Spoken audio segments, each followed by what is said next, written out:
Good morning. Is this working? All right. Good morning. It's incredible to be in Jerusalem, and it's truly humbling to be a guest of Keshet and in this company. The other speakers here are a lot more impressive than I am, so I'm going to try to go fast and leave a little bit of room for questions. I'm going to spend a little bit of time talking about what Hulu is and where it came from. Hulu is a US-only company. And so many of you don't get a chance to use it or don't quite know exactly what it is, so I'll talk about it for a second. And then really focus on sort of the title of this presentation, which is how do you connect great content with its intended audiences? Does this work? No? So we started in 2008, and our mission statement is right here on the board, which is to help people find and enjoy the world's premium content when, where, and how they want to. And there's a few different elements of this mission statement that are crucial to us. One is that we want to be consumer-centric in the sense that we want to make sure that we connect people with the content they love and with the content that they don't yet know they love, but that we think they're going to love.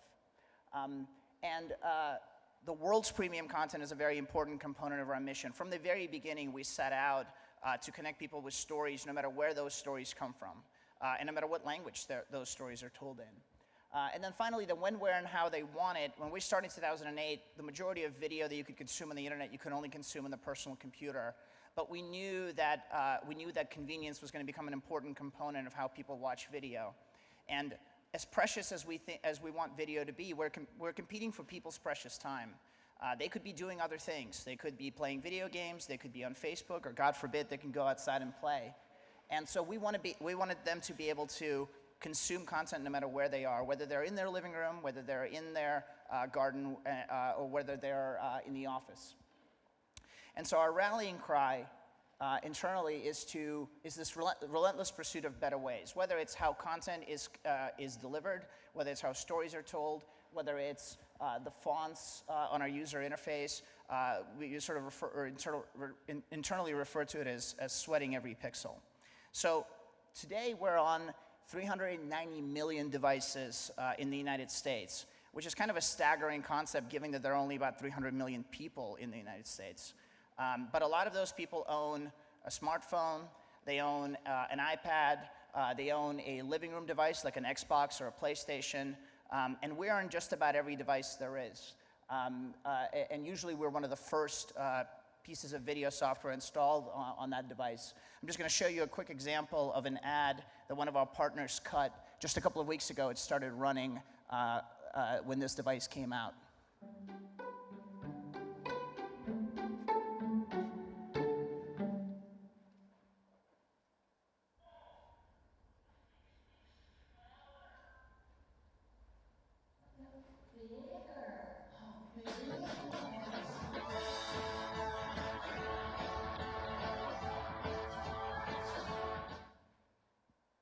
Thank you, Bob Greenblatt, for continuing to renew community.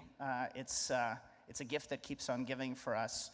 I'll do a quick aside on community for a second, actually. It's a show that our audiences loved, and even though in the ratings it was doing okay, if that's sort of accurate to say, on Hulu it was off the charts. And we licensed that show from the studio. It's a co-production between Sony Pictures Television and Universal Media.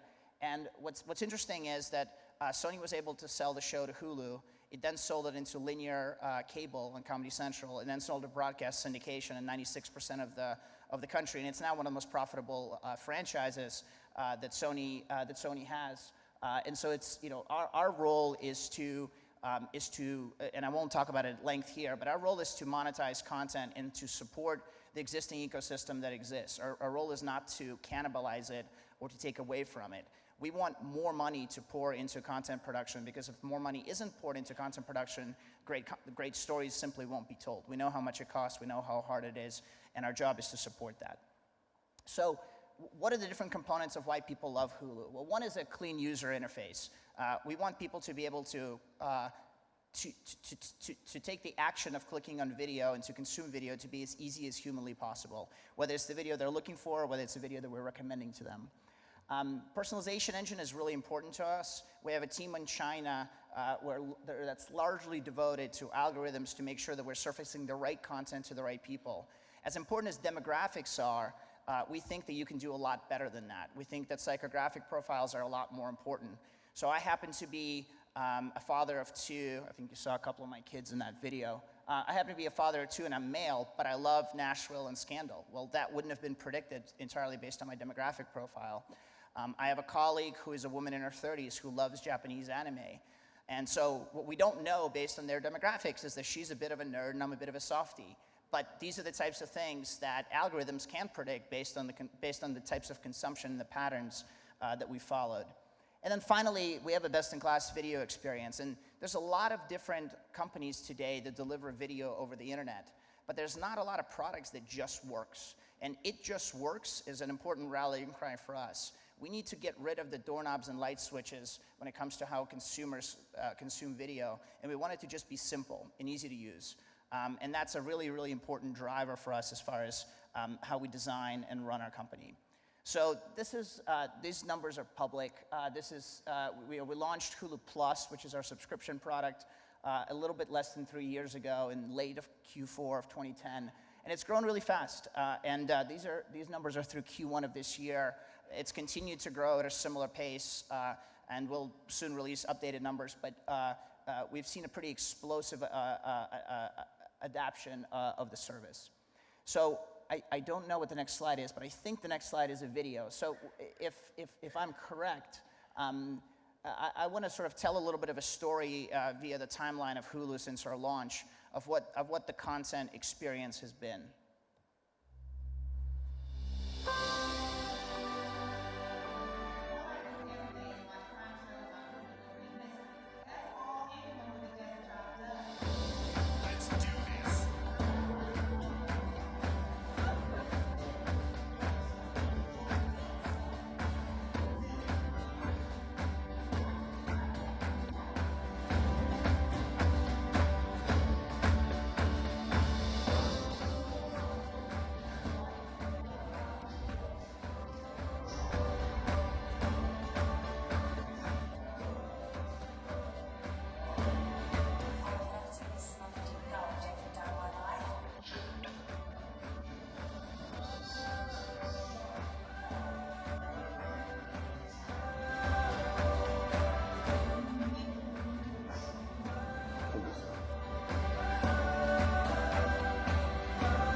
Thank you.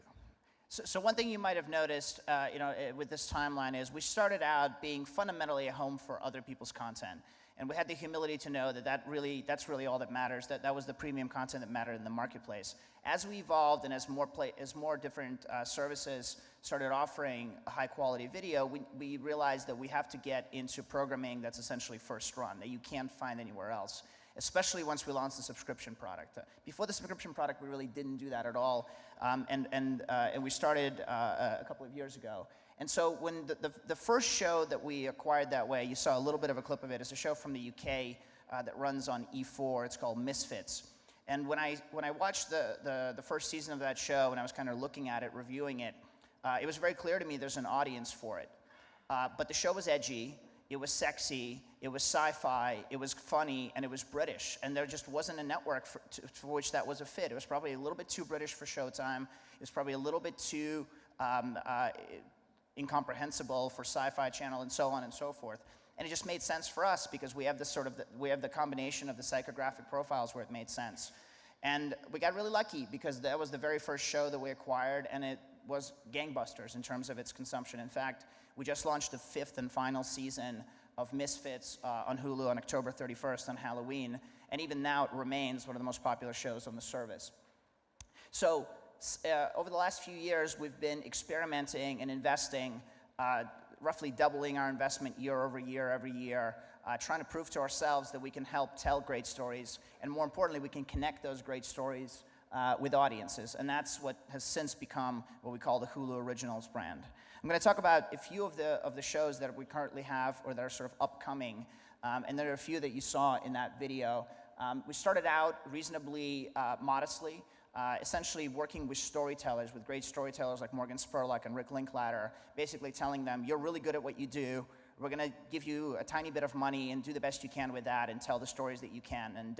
And we've been able to prove to ourselves that we can in fact connect those with audiences, and we can go a little bit bigger. And fundamentally, our premise, you might have noticed there wasn't a lot of similarity between the different shows that I showed you. There's not a lot of similarities of what's upcoming. What is important to us, and the reason for that is because we have multiple audiences. It's not one audience the way a traditional cable network program's for. We have multiple small audiences, and our goal is to make shows that are beloved and not beliked. And we would much rather have a show that is beloved by 500,000 people than a show that's not bad for 3 or 4 million people or 10 million people. Because in an on-demand environment, that's the only way you can get people to watch. So if you're in this audience and you don't know what this show is, you should either leave or just go get yourself some DVDs, and if you don't live in the US, and where you can watch it on Hulu and catch up on it. This is one of the best shows ever made, as far as I'm concerned, when it comes to one-hour dramas. And the creator, Gideon Raff, is in the audience now. And I'm going to do something reasonably inappropriate, which is to quote him right back to himself. This is, I don't know what that white mark is, but this is a quote that Gideon gave to the Wall Street Journal. And the reason I wanted to call it out is because he's referring to the way in which we released the series, specifically season 2 of the show, as a novelistic experience. And that release pattern is really important because we're not believers in saying all content should be released the same way. So when you talk about a show like Family Guy, to release it all at once doesn't make sense as far as we're concerned, because Family Guy is not written in a way that you're supposed to be watching 20 episodes all at once. When it comes to Prisoners of War, which is a story that's told like a novel, a season that's told like a novel with a beginning, middle, and end that spans the 10 episodes that it goes, people should be able to consume it on their own terms and the way they want it to. In this particular case, we released it all at once in our subscription service and 1 episode at a time on our free service. And as far as Hulu's concerned, we don't really care whether somebody watches an episode the day it's released or 6 months later or 3 years later. It's fundamentally the same to us.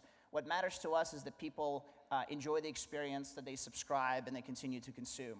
And this show was a big risk for us, not because not because of its quality, that wasn't disputed, but because it was foreign language. And frankly, if we were a PC-only experience, we probably wouldn't have released it. But because people are able to watch it in their living room and their 46-inch TV, they've been watching it. And because it's so good, once you get through 1 episode and you put up with the subtitles, you can't not watch it.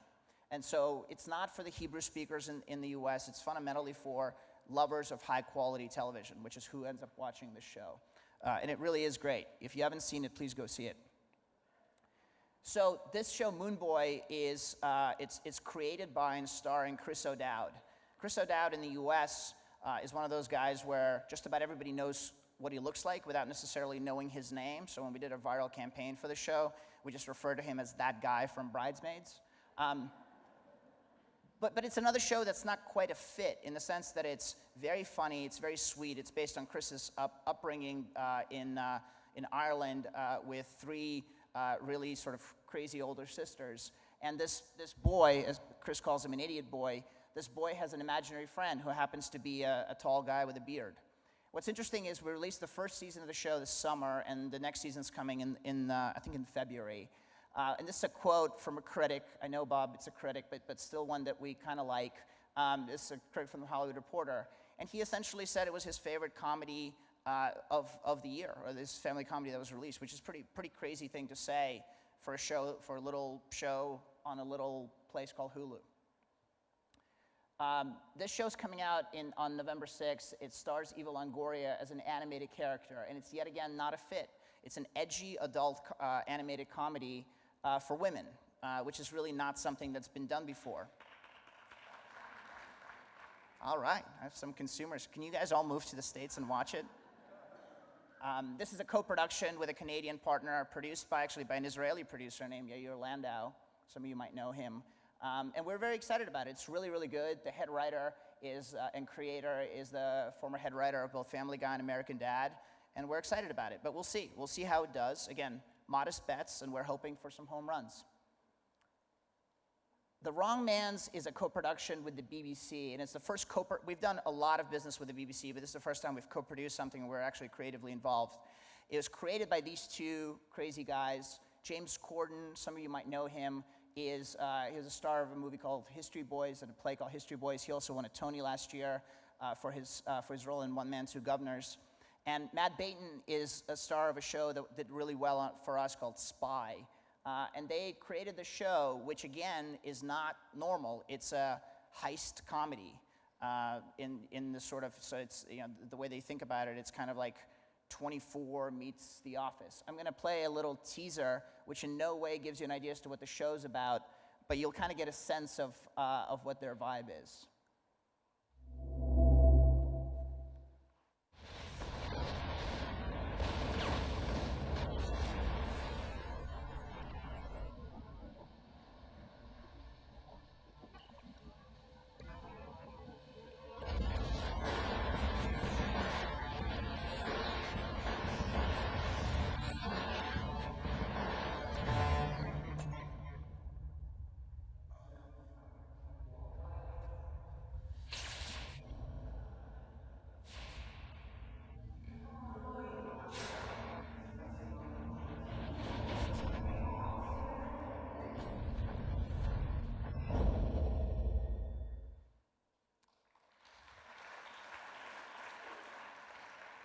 November 11th, wish us luck. If you live in LA and New York, you'll see a lot of billboards and posters for it. We're really putting some marketing dollars promoting this one. We think you'll do really well, but we'll see. The Awesomes is a show that we actually premiered this summer. It's co-created by Seth Meyers and Mike Shoemaker. Seth is the head writer of Saturday Night Live. Mike is a former writer on Saturday Night Live. And they took the insecurity that they both felt as sort of the second, third, fourth generation writers for one of the greatest comedy shows of all time, created by Lorne Michaels, and they put that insecurity into a second generation of superheroes. So their previous generation was really good. These guys, not so much.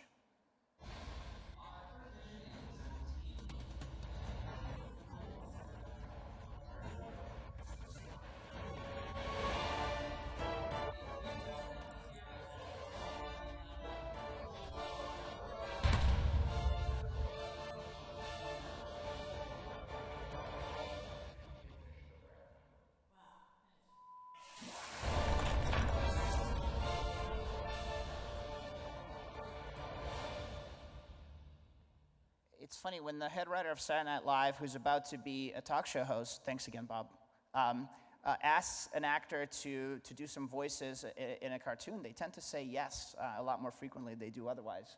And so this show did really well, and we renewed it for a second season, and of course we announced it on Facebook, as you would expect. Again, I'm going to call out somebody who's here today. Sandra Stern is the head of television for Lionsgate. And Deadbeat is our next show that we just greenlit a few weeks ago, and it's shooting in New York right now. By the way, all these shows that we tend to greenlight go straight to series.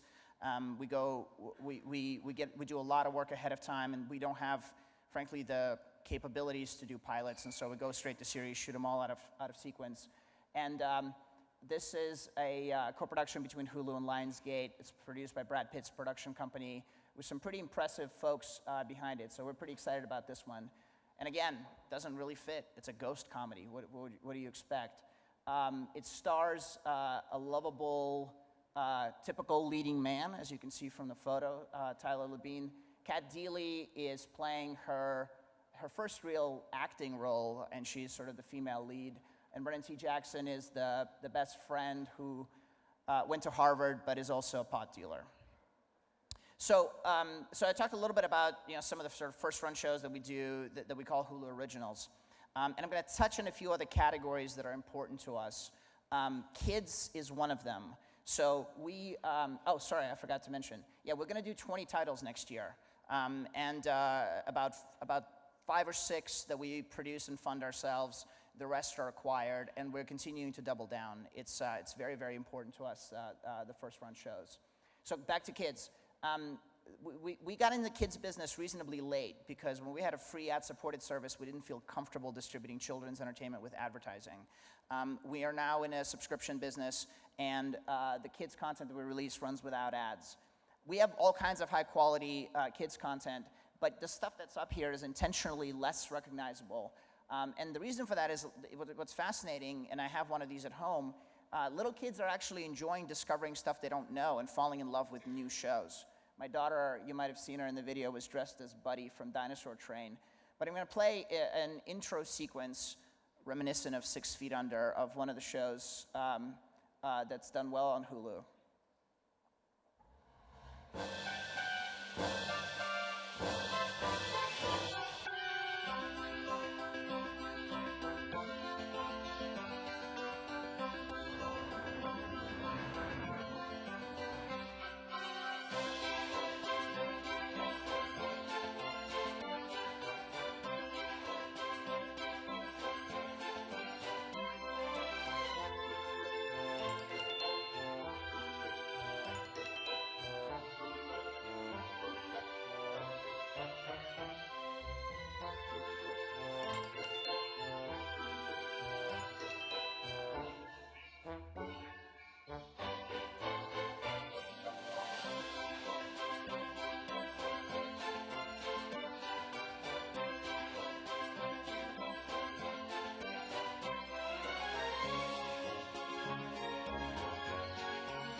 So like 6 Feet Under, you kind of know what the show's about once you've seen the title sequence. So we didn't know what to do with the show. So a Korean distributor came to us with it, and it's essentially a Korean show that got revoiced by American actors. And so we released it, and this is what it did in the first month in terms of views. We released it without any promotion, without any real sort of inventory on Hulu to push it. And kids started watching it. And then as they started watching it, our algorithms told other kids who watch similar shows that the first batch of kids watch what's there. And over time, this is kind of where it ended up. These are the most popular shows on Hulu, I think, a couple weeks ago. And you probably recognize a few of them. And you see where Tayo is. I think it's whatever it is, number 6. My younger daughter's name is Maya, by the way, which kind of rhymes with Tayo, and so that theme song gets sung in my household nonstop with Maya's name substituted for Tayo. So this kind of stuff is really interesting to us because whether it's kids entertainment or even anime, if there's an audience for content and we can be the first platform where people, and the only platform where people can consume it in the States, we'll take those risks. So there's some stuff I didn't talk about. We're home for traditional US television. That's our bread and butter, and that's where we come from. There are a number of foreign language categories. The three biggest ones are Latino, Japanese anime, and Korean dramas. By the way, those three add up to double-digit percentage of the overall minutes consumed on Hulu, which is pretty unbelievable. And they're really important categories for us. And of course, film. So if you are a content creator, a storyteller, a distributor, you should probably get in touch with me, because we want to be in business with you, and we want to connect audiences with your content. So I think I have 5 minutes left in case there are any questions.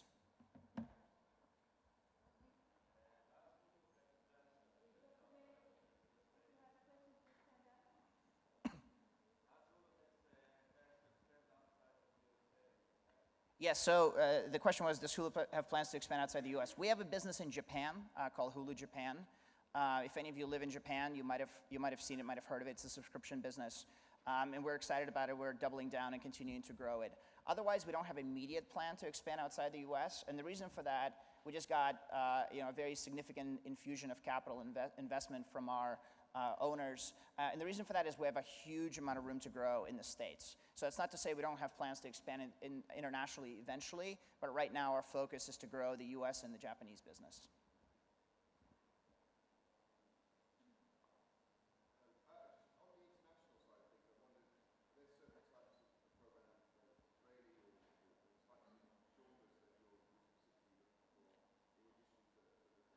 Yeah, the question is internationally, there are certain types of genres and shows that we're looking for. I apologize for saying this, but fundamentally what we're looking for is stuff that's good. And when I say good, I mean good for its intended audiences, which is non-trivial, right? So it doesn't matter what I think of it. And I'll give you an example. You're from the UK, so you're familiar with a show called The Only Way is Essex. The Only Way is Essex is one of the trashiest pieces of television ever made. Would you disagree with that? Yeah. But it's entertaining. And so when I saw it, I said, look, the distributor is called All3Media. Looked at it and said, look, we'll take a risk. And the reason, by the way, the reason we can take a risk is because we're an ad-supported platform. Being an ad-supported platform means that there's directly attributable revenue for every piece of video that's on Hulu. So if something does well, the storytellers will get paid a lot. And if something doesn't do well, then they won't. And so that's a part of how we're able to take risk and distribute so much stuff like Japanese anime. And so The Only Way is Essex, we distributed, we released it, and we're about to go into the 11th season of that show. And interestingly enough, apologies, Gideon, for saying this, but in an interview that Claire Danes gave about Homeland, she was asked, what else do you watch on TV? And she said, I only watch one thing, and that's The Only Way is Essex on Hulu. So there you go.